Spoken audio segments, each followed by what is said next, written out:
Voici dans cette vidéo un cours sur la fonction exponentielle.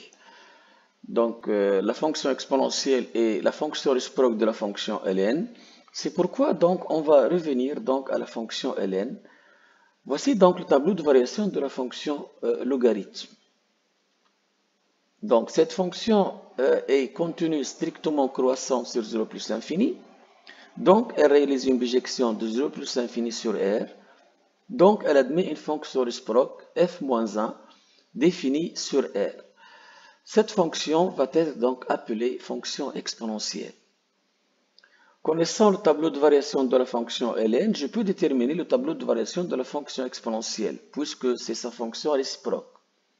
Voici donc le tableau de variation de la fonction exponentielle. L'intervalle d'arrivée de la fonction ln devient le départ pour la fonction exponentielle. Et le départ de la fonction ln devient l'arrivée de la fonction exponentielle. Donc, la fonction exponentielle est définie de R sur 0 plus l'infini. Sa dérivée est positive, puisque c'est une fonction qui est strictement croissante, étant donné que la fonction f et f-1 d'une façon générale, c'est-à-dire sa fonction réciproque, admettent le même sens de variation. À partir de ce tableau de variation, je peux déterminer donc deux limites qui sont limite ln de x en moins l'infini est égal à 0 et limite en plus l'infini égale à plus l'infini. Pourquoi? Parce que limite ln de x quand x tend vers 0 plus égal à moins l'infini, et puisque exponentielle x est sa réciproque, ça devient exponentielle en moins l'infini est égal à 0. Courbe des fonctions ln et exponentielle. On sait déjà la courbe de la fonction ln, donc je peux tracer la courbe de la fonction exponentielle, étant donné que ces deux courbes sont symétriques par rapport à la droite d'équation y égale à x. Donc la courbe de la fonction ln admet une branche parabolique de direction OI. Par conséquent, la courbe de la fonction exponentielle admet une branche parabolique de direction OJ, au voisinage plus infini. Ce qui va nous donner limite exponentielle x sur x en plus l'infini égale plus infini. Limite usuelle. On a 5 limites usuelles. Limite quand x tend vers moins l'infini de exponentielle x est égal à 0. Limite quand x tend vers moins l'infini x puissance n exponentielle mx égale à 0. N, m appartiennent à n étoile, sont des entités naturelles non nulles. Limite exponentielle x sur x en plus infini égale plus infini.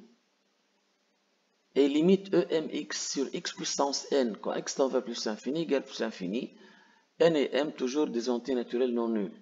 La dernière formule c'est exponentielle x moins 1 sur x quand x tend vers 0 est égal à 1. Propriété de la fonction exponentielle. Exponentielle, E, c'est 2,718, c'est une valeur approchée. Si A est B de réel, si exponentielle A égale B, donc équivaut à A égale ln de B. Exponentielle ln de x égale à x, puisque exponentielle et ln sont réciproques. Donc la composée nous donne l'identité. Donc exponentielle ln de x égale à x. X appartient à 0 plus infini.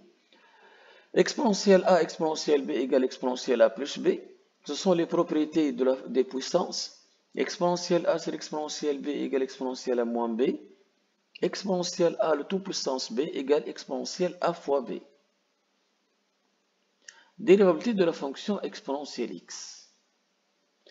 Je vais poser là f de x égale ln de x pour pouvoir déterminer donc la dérivée de la fonction exponentielle en utilisant la formule f-1' qui est égal à 1 sur f' de f-1 de x. Donc si f de x égale ln de x, f' de x égale 1 sur x. F est dérivable sur 0 plus l'infini et f' différent de 0.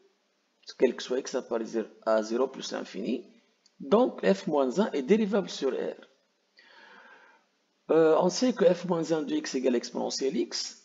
Donc exponentielle x' égale f-1' de x. Mais f-1' c'est 1 sur f' de f-1. f-1 de x égale exponentielle x. Donc on obtient 1 sur f' de x. Mais f' de x égale 1 sur x. Donc ça devient 1 sur ex qui est égal à ex.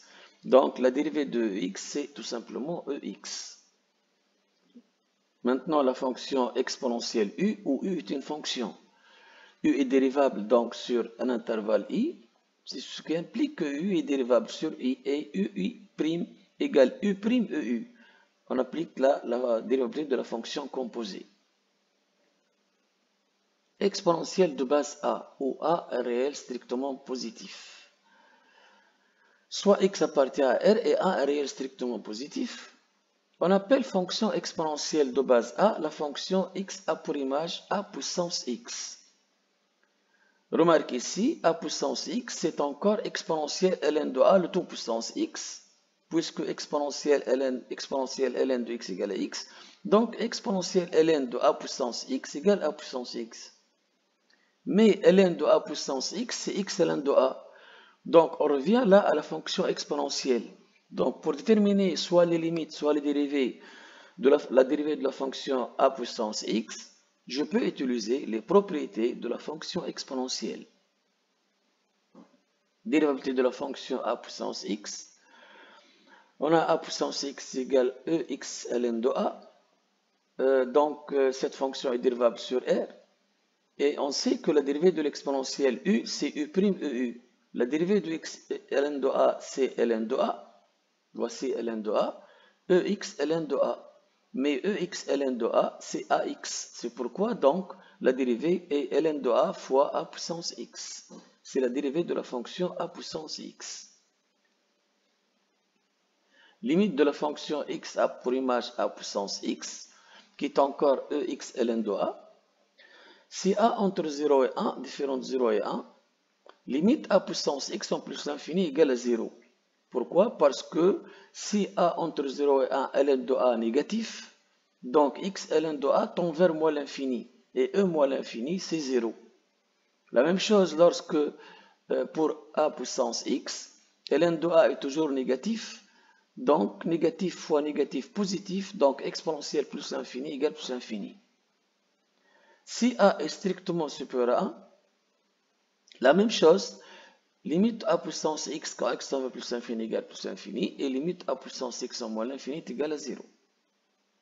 Fonction puissance.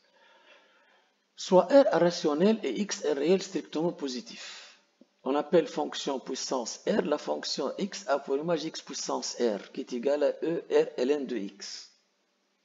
Si R est strictement positif, alors limite x en plus infini tend vers plus l'infini de x puissance R égale plus l'infini. Limite quand x tend vers 0 plus de x puissance R est égal à 0. Je peux utiliser toujours la même égalité pour démontrer ces deux résultats. Si R est strictement négatif, alors limite x plus 1, quand x tend vers plus l'infini de x puissance R égale à 0, et limite quand x tend vers 0 plus de x puissance R égale plus l'infini, on peut toujours donc appliquer la même égalité pour démontrer ces deux résultats aussi. La fonction x a pour image x puissance R est dérivable sur 0 plus l'infini, et sa fonction dérivée est x a pour image Rx R moins 1. Si R différent de moins 1, x a pour image 1 sur R plus 1, x R plus 1 est une primitive de x a pour image x puissance R. Limite ex sur x puissance R quand x tend plus l'infini égale plus l'infini, et limite ln de x quand x tend plus l'infini de x puissance R est égal à 0. Enfin, limite quand x tend vers 0 plus de x puissance R ln de x est égal à 0.